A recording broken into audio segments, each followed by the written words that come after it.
Sir, नया सवेरा news में आपका स्वागत है। जी, अभी जिस तरह से आप एक उत्तर भारतीय समाज से आते हैं, उत्तर भारतीयों का आप अपने परिसर का जिस तरह से सभी लोगों का आप नेतृत्व करते हैं, अभी हाल ही में जिस तरह से मनसे की जो भूमिका उत्तर भारतीयों को लेकर और जो हिंदी भाषियों को लेकर है, उसको लेकर आपकी क्या प्रतिक्रिया, क्या आप कहना चाहेंगे? देखिए सबसे पहले तो आपको नया सवेरा को धन्यवाद करना चाहूँगा कि आपने आके मेरा इंटरव्यू लिया। और मैं शिवसेना वेद की मदद कर ठाणे शहर में मेरा पद है और पाटलीपाड़ा में शिवसेना उप शाखा प्रमुख का भी पद है। जैसा कि अभी मैं यहाँ पर कई बार देखा और कई सारे जगह पर मैंने देखा, डोंबिवली का केस हो, चाहे कल्याण का केस हो, चाहे आपके मुंबई दादर का केस हो, हर जगह जो ये अपना मनसे की तरफ से जो कृत्य किया जा रहा है, ये बहुत ही निंदनीय और बहुत ही गलत बात है। मैं ये भी मान सकता हूँ कि जैसे कि सीएम साहब हमारे देवेंद्र फडणवीस साहब ने भी एक बयान दिया कि मराठी बोलना ज़रूरी है महाराष्ट्र में, ये बहुत ज़रूरी भी है, इसमें कोई दो राय नहीं है। लेकिन किस तरह से अपनी बात को आप लोगों के सामने रख रहे हो, ये भी बात बहुत सही है। राज ठाकरे साहब किस तरह से हैं, कैसे हैं, ना मैंने आज तक मिला हूँ, ना उनकी बात को मैंने आज तक सुना हूँ।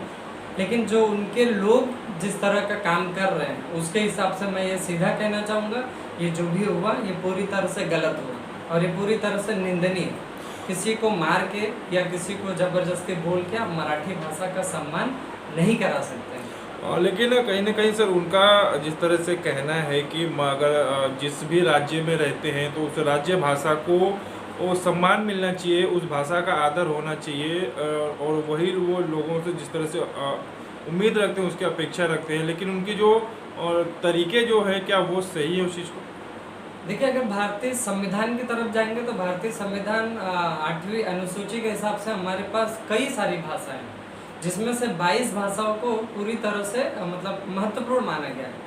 अब अगर आप एक आधिकारिक रूप पर जाएंगे या आप जितने भी देश में, जितने भी राज्य में अलग अलग में जाएंगे, क्या आप 22 के 22 भाषाओं को सीख पाएंगे? नहीं, ये बहुत ही मुश्किल है। लेकिन सम्मान करना चाहिए, ऐसा मेरा भी मानना है और सम्मान मैं भी करता हूँ। मैं भी मराठी सीखने में इच्छुक हूँ और मैं भी लोगों को अपील करूँगा कि मराठी सीखिए। लेकिन अगर इस तरह से कोई सिखाता है तो ये निंदनीय है, ये पूरी तरह से गलत बात है। मराठी सीखने का मतलब ये नहीं है कि आप ज़बरदस्ती किसी के ऊपर मराठी थोप देंगे, ये गलत बात है। और ये मैं राज ठाकरे या मनसे के लोगों से भी अपील करूंगा कि आप लोगों के दिलों में इस तरह की चीज़ें डालें कि लोग मराठी सीखने के लिए इच्छुक हो जाए। और अगर आप बार बार मराठी ये कहना ही चाहते हैं तो मराठी के लोगों के लिए जॉब, मराठी के लोगों के लिए एम्प्लॉयमेंट, मराठी के लोगों के लिए अच्छी बातें, इन सब बातों के बारे में विचार उठाइए, तो शायद होगा कि पार्टी भी आगे जाएगी और लोगों का भी सम्मान लोगों के नज़र में मनसे का काफ़ी बढ़ेगा। लेकिन कहीं ना कहीं सर, ऐसा नहीं लगता है कि दो प्रांतों के बीच में ये एक कहीं ना कहीं द्वेष फैलाने की जिस तरह से कोशिश की जा रही है इसको लेकर? देखिए, जैसा आपने इसमें कहा तो ये बहुत ही महत्वपूर्ण बात है कि कुछ लोग ये जानबूझ के चाहते हैं कि भैया मराठी में इसी तरह का युद्ध चलता रहे, और बहुत सारे लोग ये भी हैं कि मतलब इसी में अपना पत्ता सेक रहे हैं कि किस तरह से पॉलिटिक्स बनाया जाए और राजनीति में कदम रखा जाए। लेकिन मेरा ये मानना ये है कि राजनीति में कदम रखने का सुविचार तो बहुत अच्छा है, लेकिन किसी गलत चीज़ों को लेकर आप राजनीति में कभी नहीं आ सकते हैं और ऐसे महत्वपूर्ण चीज़ों पर तो कभी आपका नाम नहीं बढ़ सकता है। जैसा कि मैंने अभी थोड़ी देर पहले कहा कि मराठी भाषाओं के लिए अगर सोचना है तो मराठियों के लिए जॉब के बारे में सोचिए, उनके एम्प्लॉयमेंट के बारे में सोचिए, वो क्या करते हैं, कैसे रहते हैं, उनके बारे में सोचिए। कुछ ऐसा कदम उठाइए कि मराठी भाषाओं या मराठी लोगों को अच्छा लगे। क्योंकि अगर इतना ही महत्वपूर्ण था, लोग मनसे को इतना ही मान रहे थे, तो क्यों अभी तक उनके पास केवल और केवल 13 सीट है ऑल ओवर महाराष्ट्र में, और धीरे धीरे सीट कम होता जा रहा है। लेकिन कहीं ना कहीं ऐसा लगता है कि मुंबई में उत्तर भारतीयों के जिस तरह से वोटर्स जिस तरह देखते हैं, तो मनसे को इसका नुकसान हो रहा है। इसमें मनसे का बहुत नुकसान हो रहा है।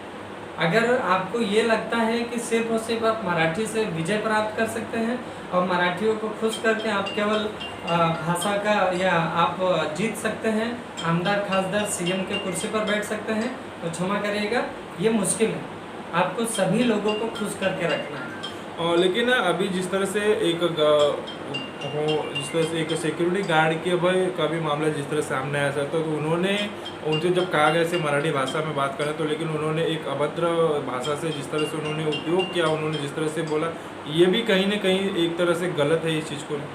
देखिए, अगर कोई अभद्र व्यवहार करता है और मराठी की निंदा करता है या मराठी भाषा का निंदा करता है, तो समझाने के और भी तरीके हैं। उनको समझाया जा सकता है, उनको बोला जा सकता है, लेकिन थप्पड़ उठाना ये किसी कानून में नहीं आता है।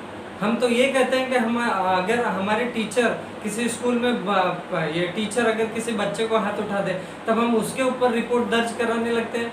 हाई कोर्ट ने तो ये भी कहा है कि टीचर नहीं मार सकते हैं। आप कौन होते हैं किसी के ऊपर भी हाथ उठाने वाले?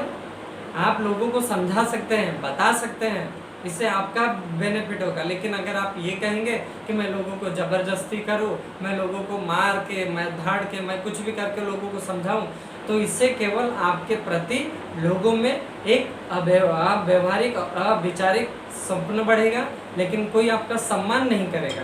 हो सकता है अगर कोई सीखना भी चाहे तो गुस्से में, इसे क्या कहते हैं, एटीट्यूड पॉल्यूशन, या आप लोगों को एटीट्यूड दिलवा रहे हो, को खुद जानबूझ के नहीं सीखना चाहेंगे।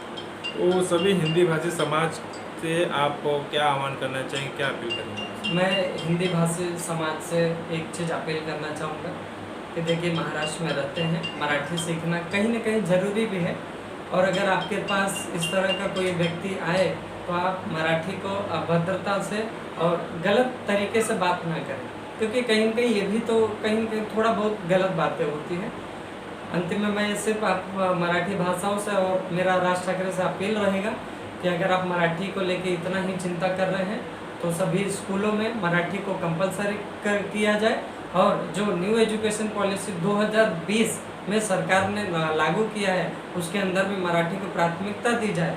और साथ ही साथ आपने मराठी सिखाने के लिए कितनी प्रयोगशाला या कितनी स्कूलों को शुरू किया है, ये भी आप जल्द से जल्द लोगों को बताएं, जिससे लोग कहीं ना कहीं मराठी सीखें। मराठी सीखने में कोई दिक्कत नहीं, लेकिन मराठी सिखाने का जो तरीका है वो इस वक्त गलत चल रहा है।